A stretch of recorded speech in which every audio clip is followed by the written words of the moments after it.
Welcome to the firm. I am absolutely thrilled to have you here as a new client. Think of this explainer as your crucial, foundational onboarding session. My goal here?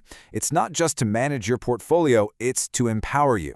We want you to have an absolute mastery of how the financial system actually works behind the scenes. So today, we're going to stop you from losing money to those sneaky invisible forces, and we're going to start building you a real fortune. All right, let's dive right into this masterclass. Here's our itinerary for today. We're going to move methodically. We'll start on defense, diagnosing the invisible money drains, uncovering the illusion of banking, and going over the rules of debt, trust, and interest. Then we pivot to offense, surviving the economic cycle, and finally, building real, long-term wealth. Let's get to it. Section 1. The invisible money drains. We're talking taxes and inflation. Okay, I've got to hit you with a pretty harsh reality right out of the gate. You are losing money before you even see it. Picture this. You just spent a brutal month working your tail off, right? You get an email saying you've been paid $2,000. Awesome. But then you check your actual bank account, and well, there's only $1,456 sitting there. Federal income tax, state tax, Social Security, Medicare, boom, they immediately eat a massive chunk. Now, as your advisor, I will remind you that taxes are the cost of civilization. We pay them so the government can build roads and make sure your favorite taco truck isn't, infested with rats. But here's the real kicker. The government knows exactly how much you owe them, but they make you guess the number anyway. If you guess right, cool. If you guess wrong, you are absolutely cooked. Which brings us to our second invisible drain, inflation. Imagine you pop open a fresh bag of potato chips. You look inside, it looks half-eaten, yet somehow the price tag was 30% higher than last year. That, my friend, is inflation. It's this slow, quiet erosion where your money just loses its value over time. Your $5 bill is still literally a $5 bill, but it buys less food and a whole lot less lifestyle. This usually happens when there's way too much cash chasing too few goods or when supply chains break down. Now, a little inflation, totally normal, but when it spikes, your cash savings essentially start dying. To cool it down, the government steps in and raises interest rates, making loans way more expensive so people stop spending. It's like a brutal cold shower for the economy, and part of my job is to protect your portfolio from it. Moving on to Section 2, the illusion of banking. It's time to pull back the curtain. So to really protect your wealth, we need to systematically debunk what most folks think money and banks actually are.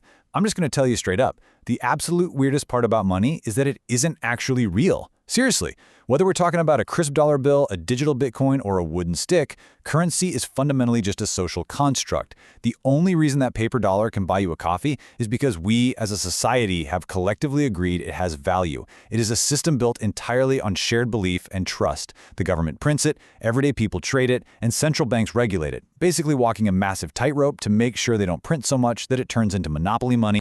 Now, the absolutely crucial point here is understanding where your money actually goes when you deposit it. Let's shatter a huge illusion right now.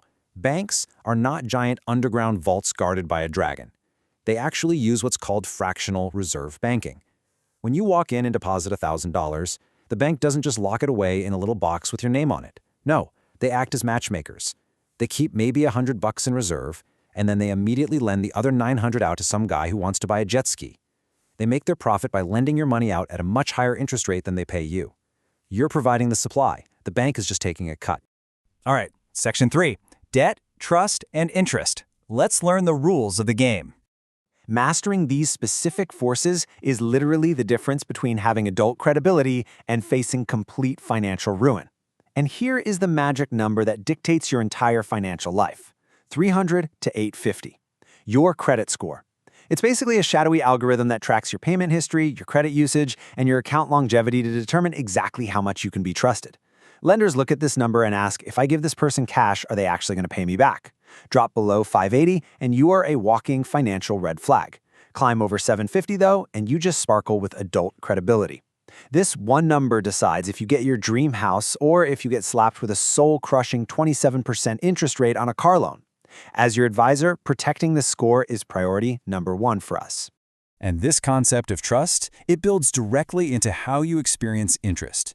Think of interest as simply money's way of charging rent to exist in someone else's hands. When you're paying it, it's a super painful price tag. And if it's compound interest on a credit card, man, every dollar you owe starts creating little clones of itself. That is exactly how a $12 late-night burrito turns into a $50 regret a few months later. But if you are earning interest, it's your ultimate reward for patience. It literally becomes your best unpaid employee, multiplying your wealth while you sleep. Our entire goal together is to kill the rent you pay and hire as many of those unpaid employees as humanly possible. Which leads us to Section 4, surviving the economic cycle and dealing with those inevitable recessions. So even with a flawless strategy, macroeconomic forces are going to test you. It's inevitable. Think of the economy like a massive raging party. In years 1 through 3, the boom phase, everyone is dancing, the drinks are flowing, bills are getting paid, life is good. But eventually we hit a peak. The lights flicker, reality hits, suddenly the DJ changes the music to sad, lo-fi beats about corporate downsizing. That is the bust. A recession. It's a painful shrinking of the economy for at least 6 months straight, often triggered by high interest rates or some global crisis. But I want you to look closely at year 6, the reset. Recessions definitely leave scars, yes, but they aren't forever. Eventually, spending returns, businesses rebuild, and growth resumes. We just have to make sure your portfolio is built strong enough to ride out those sad lo-fi beats without panicking. Finally, Section 5, building real long-term wealth. It's time for offense and growth. All right, it is time to pivot from defense to offense. This is our firm's masterclass playbook for growth. The absolute root of generating a massive fortune comes down to one really simple maxim. Value is perception. Imagine you pick up a rock off the ground. It's just a rock, right? But if that rock is shiny and yellow, suddenly it's gold. Gold isn't inherently better at being a rock. We as humans just perceive it to have higher value. If you can provide a massive amount of perceived value to society, you are going to earn a massive amount of money. It's exactly why Steve Jobs could invent a glass rectangle called the iPhone, and millions of people willingly handed him thousands of dollars for it. Creating and owning value, that is step 1 to getting rich. Step 2 is putting that money to work, and here is our investing playbook. Remember earlier how we talked about inflation quietly eating your cash? Well, this is how we fight back. We trade your money for more money. We buy stocks, which are just tiny ownership slices of highly profitable companies. We buy bonds, essentially loaning money out for a guaranteed fixed return. We buy real estate. Look, this isn't a lottery ticket. It's about being diversified, getting in early, and letting compound growth do its absolute magic over 20 or 30 years. The real danger here isn't market fluctuations. The real danger is never investing at all and just letting inflation steal your future. We are not going to let that happen. I want to leave you with one final provocative thought as we wrap up your onboarding explainer today. Your ultimate asset actually isn't money, it's your time.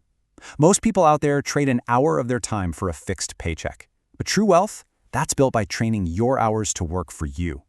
Wealth isn't built in days, it's built in decades.